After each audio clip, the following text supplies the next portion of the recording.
Hi, this is Tamara from mooglyblog.com, and in this video, I'm going to be demonstrating how to crochet part 2 of the Brick Row Shawl. For part 1, please check the link in the description or simply search Moogly Blog Brick Row Shawl. In this pattern, we'll be jumping in to sections 3 and 4, so there's one more video to follow where we'll finish up our pattern. Let's go ahead and get started. So here we are with part 2 of the Brick Row Shawl. In part 1, we started with our small point here and worked all the way through section 1. And then we joined our new colors and did section 2.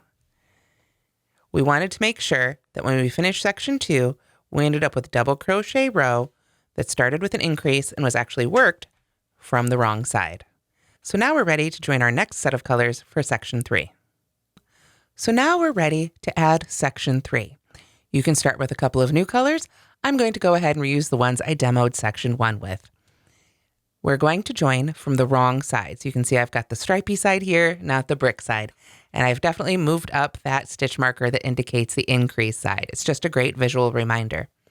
Now, just like when we joined our section 2, we are not going to be increasing on this first row. So I'm going to join with a standing half double crochet again. So I'll take whatever I want to be my C1 color and yarn over twice and go right into that first stitch right there. We simply yarn over, pull that loop up, and then pull through all those loops like so. Then we're going to front loop, double crochet in each stitch across until we get to that last stitch where we'll work another half double crochet. So it's just like the first row that we made in section 2.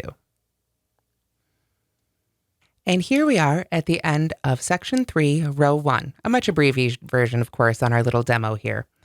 We've reached the end of the row, and just like last time, we want to switch to our C2 color for this next row, so we're going to go ahead and pull up our loop and secure it. Then we're going to be adding row 2 of section 3, again from the wrong side. So you can go ahead and get ready with your C2 color. So now we're ready to rejoin for row 2 here with our new color. We're going to start again with a standing double crochet. So we're going to hold on to that end, yarn over twice, and go into that first stitch. We want to work under sort of that loop and that tail end from that half double crochet. There we go. Get that in there. And then, because we can see this is our increase side, we need to put a second double crochet in that same stitch. Working into these standing half double crochets can be a little bit tricky. So after I've worked into it, I always like to give that tail end a little tug there to just snug it right back up. Then we can go ahead and use that stitch marker to mark the first stitch of this row. After that, I'm sure you're familiar with the pattern a little bit by now. We're simply going to double crochet in each stitch across. And here we are at the end of row 2. We've got our increase at the beginning. We've worked from the wrong side. And since it's our number 2 color, we know we just work one row with it. So we can go ahead and secure that. Then we're going to go ahead and turn to begin row 3. And now we're ready for row 3. And at this point, we're really getting back into that stitch pattern that we were following before. We start with our chain of 3 so that we can come up to that previous row first stitch, slip stitch right into that one right there. There we go. And then we start with our chain 1 and single crochet. We've switched back to our number 1 color, so it's time for a single crochet and front post treble crochet row. So we can look at our written instructions, or we can read the rows below us. We can see that the last time we did a front post treble crochet single crochet row, we just had the 1, so we know this one needs to start with 3. So there's 2 and 3 single crochets. Then we're going to front post treble around the next stitch, below the next stitch. So make sure that's lining up right. We can follow that next stitch on down. It's worked into the top of that stitch right here. Work off those loops for the treble.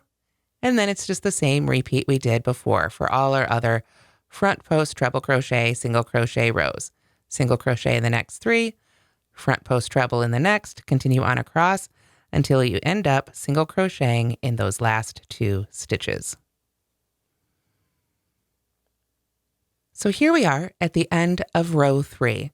You can see we've worked on a cross. It's not an increase row, but we've got those stitches all lined up and just single crochets in those last two.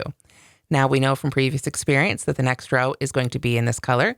We can look at our little indicator here and know that we're going to have a chainless starting double crochet and double crochet in that first stitch, and then double crochet on a cross.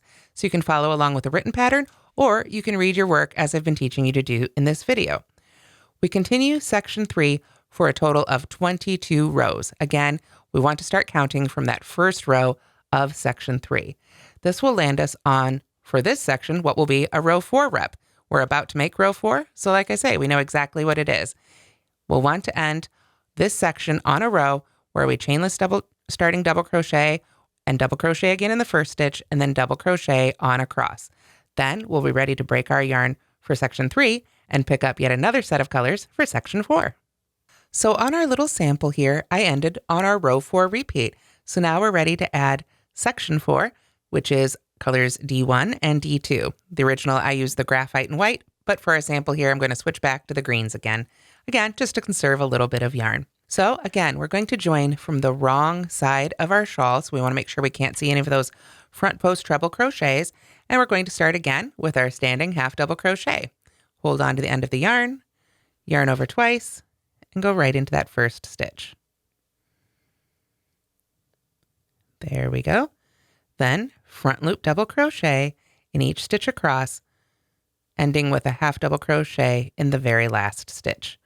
Once again, we're not increasing in this row, so you should have ended section 3 with a total of 75 stitches, and we'll have 75 stitches in row 1 of section 4 as well. And since we just worked a double crochet row with our number 1 color, we know it's time to go ahead and secure that loop and add our second color for this section. In section 3, we did not turn at the end of row 1, but for this one, we are going to turn. We'll be adding our second color for section 4 from the right side. So other than turning or not turning, this all looks pretty familiar, right? We're going to join with our standing double crochet. So we find that very first stitch, pull that little loop out of the way there, and join right to that stitch. Now, this is our work even side. We can see it straight. Our increase is over here. There's our little indicator. So we're just going to jump on over to the next stitch and continue double crocheting across. Oops, make sure our little tail doesn't get in the way there. There we go. And then we want to make sure to put 2 double crochets in the very last stitch of this row.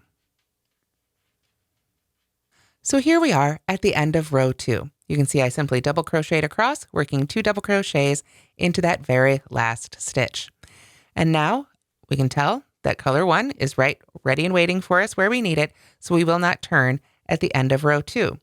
Indeed, we go back to the same pattern we've been following all along. We know that the next row is going to be a single crochet and post stitch row. We start with a chain 3, we slip stitch to that first one, and we can look at the written pattern, or we can look at the last single crochet row.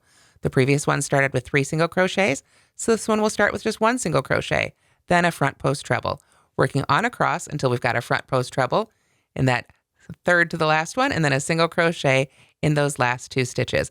And we just continue on from there, just like we've been doing.